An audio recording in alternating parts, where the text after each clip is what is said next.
Olá pessoal, tudo bem com vocês? Aqui professor Ronaldo gravando mais um vídeo e hoje eu quero explicar um pouco para vocês sobre os elementos que são obrigatórios, que precisam existir numa discussão teórica, tá bom? Então em alguns minutos eu quero explicar por que nós precisamos fazer uma discussão teórica, por que nós precisamos de um capítulo de teoria de base ou de discussão teórica, como você quiser chamar esse capítulo.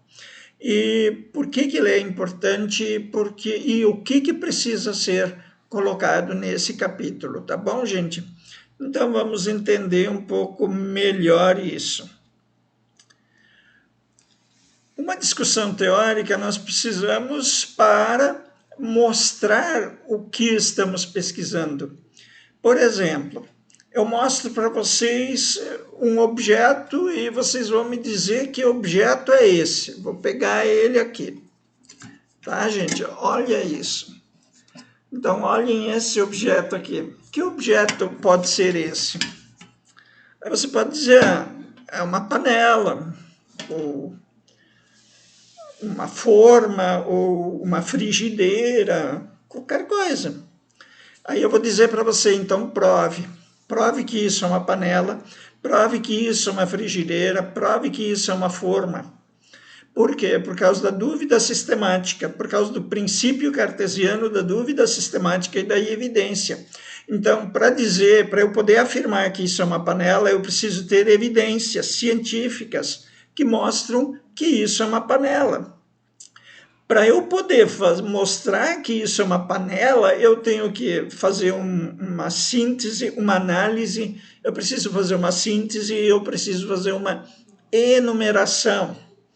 Então, o método cartesiano se divide nesses quatro aspectos, em quatro princípios: o princípio da dúvida sistemática e da evidência, o princípio da análise e da decomposição, o princípio da síntese e da composição e o princípio da enumeração. Beleza, pessoal? Então, esse é o problema da panela. Por que você precisa me provar que isso é uma panela? Porque qualquer afirmativa eu preciso questionar. Então, tudo é questionável. Na ciência, tudo pode ser questionado. Perceberam? Então, o que é isto aqui? Perceberam? Isso é uma panela, uma frigideira. Mas como é que eu vou saber se isso é uma panela, uma frigideira, uma forma? Perceberam? Então, eu teria que saber algumas coisas a respeito desse objeto. E aí eu teria como ter uma conclusão a respeito disso. Beleza? Então, vamos olhar isso melhor. Se eu duvido que isto seja uma panela, eu estou duvidando sistematicamente disso, eu estou querendo fazer uma análise disso, eu quero fazer uma síntese disso. E eu preciso enumerar os principais aspectos que aparecem. Beleza, pessoal? Então, pegando a panela de novo, eu abro a panela e descubro que ela tem uma tampa e ela tem isto aqui, ela tem diversas características. Então, para isso ser uma panela, eu teria que definir o que é uma panela. Perceberam? Eu tenho que definir o que é uma panela, então eu preciso do conceito de panela. Eu poderia, se meu orientador pedir, eu poderia colocar o histórico da panela, como elas surgiam. Eu poderia falar da importância da panela, das características da panela, e isso seria extremamente importante no caso da panela. Eu preciso compreender as características dela para verificar se o objeto que eu tenho aqui é realmente uma panela. Além disso, ainda tem os tipos de panela. Se eu tenho o conceito de panela, se eu conhecer o histórico da panela, a importância dela, as suas características e os tipos de panela, então eu já posso definir, poxa vida, então isso aqui não é uma panela, isso aqui é uma forma de pudim. Por quê? Porque as características combinam com as características teóricas de uma forma de pudim.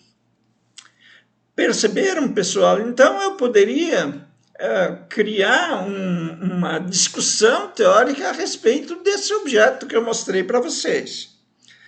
Beleza, pessoal?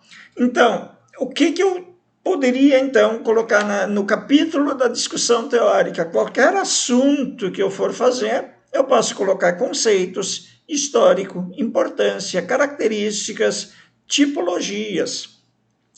Então, em qualquer área do conhecimento, você vai encontrar conceitos, você vai encontrar o histórico daquele assunto, você vai encontrar a importância disso, você vai encontrar características daquele assunto e vai encontrar tipologias, diferentes tipos de panelas ou de formas de pudim. Tem aquela forma baixinha e maior, mais larga, tem a outra mais alta. Perceberam? Então, tudo que eu for pesquisar de verdade, eu posso incluir esses 5 aspectos dentro da minha discussão teórica. Bacana, pessoal. E daí eu consigo compreender completamente um determinado tema, se eu tenho conceitos, histórico, importância, características e tipologias. Beleza, pessoal? Como é que vai fazer a formatação desses títulos da discussão teórica, dos conceitos, do histórico e por aí vai? A formatação funciona assim, pessoal.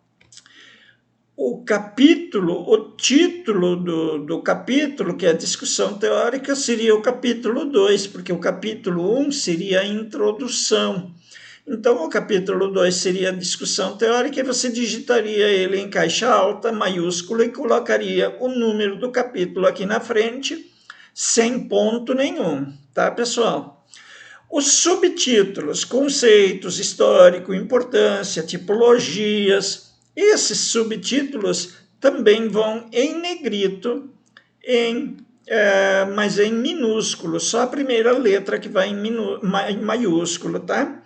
E aí vai o quê? 2.1, um espaço, e daí tu escreve conceitos, e assim por diante. Então, o título do capítulo, que é o início do capítulo, é todo em maiúsculo, em negrito, e tem um número na frente. Se é introdução, vai ser o número 1. Se for a metodologia, a discussão teórica, vai ser o 2, se for a metodologia, 3, discussão dos resultados ou apresentação dos resultados, vai ser o 4, e assim por diante. Tá, pessoal? Então, a formatação dos títulos e subtítulos são assim que a gente apresenta. O capítulo, o início do capítulo em maiúsculas, um número na frente, e as subdivisões daquele capítulo são em minúsculas, só com a primeira letra maiúscula. E o número que é a subdivisão daquele capítulo. Tá bom, pessoal? Então, era mais ou menos isso que eu queria tratar com vocês. Quase a minha panela caiu aqui. Pessoal, vocês não perceberam, mas quase que ela cai. Mas se você gostou desse vídeo, te inscreve no meu canal se você ainda não é inscrito, se quiser receber mais conteúdos, claro. E se quiser também deixar seus comentários, se você já é meu aluno, manda tua dúvida para mim. Eu vou fazer outros vídeos para te explicar como essas coisas de metodologia funcionam. Tá bom, pessoal? Então, eu quero deixar um grande abraço para todos vocês. Muito obrigado a todos e muitas felicidades. Tchau, gente.